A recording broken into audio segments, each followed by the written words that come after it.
Our story begins again in troublesome times. Eli was the priest. His sons committed crimes. The people from God would wander away. God would provide a man with a part to play. Hannah wished for a child. It drove her to tears. It made it worse to hear someone's cruel jeers. She prayed in the temple. She mouthed every word. The priest thought it strange. Nothing was heard. Eli the priest noticed her sadness, but he had mistaken it for badness. God granted her what she had desired. It was faith in God that was required. Hannah made a vow to God that day. The child would serve him, live his way. She gave birth to a boy and was true to her word. She called him Samuel, which means God has heard. To the temple went Samuel, while just a little boy. Hannah was filled with great sadness, yet with joy. She'd miss him terribly, there was no doubt, but serving God was what he was about.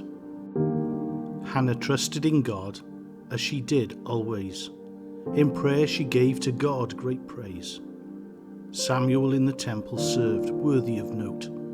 Hannah visited him, always with a new coat.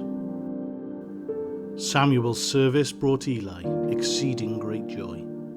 But his 2 sons were evil, they did annoy. They took from the sacrifices things that they shouldn't. Eli spoke words in their ears, but listen, they wouldn't. One night as Samuel slept, a voice called out. He ran to Eli, it was his without doubt. But Eli sent him back to lie in his bed. He told him back to sleep, rest your head. It happened again, and then a third. Eli knew it was God's voice he had heard. He said, if you hear it again, have no fears. Say, speak, Lord, for your servant hears. The Lord called again. Samuel's name he called twice.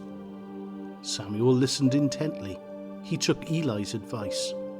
God spoke to him solemnly of Eli's sons' ways. He told of how he would end all their days. Samuel grew up, and God's prophet became. He judged the people, they all knew his name. Samuel was perturbed when for a king they did call. He anointed their first king. His name was King Saul. Saul disobeyed God. He thought he knew better. He didn't listen. Now he was God's debtor. God sent Samuel to deliver bad news one day. There'll be a new king. I'm taking your kingdom away. Saul's behaviour God did condemn. He sent Samuel to the village of Bethlehem. To anoint a new king would be his task. For Jesse's sons he did ask. Each one stood before Samuel, tall and strong. Samuel asked God, but each one was wrong. None of these men were chosen as king.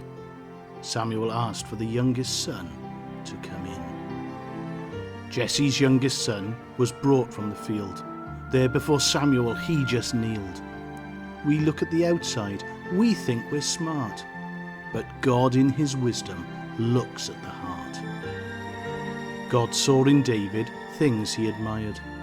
David would be the king that Israel required. Samuel anointed David, Jesse's youngest son. His work for God finished, his tasks were done.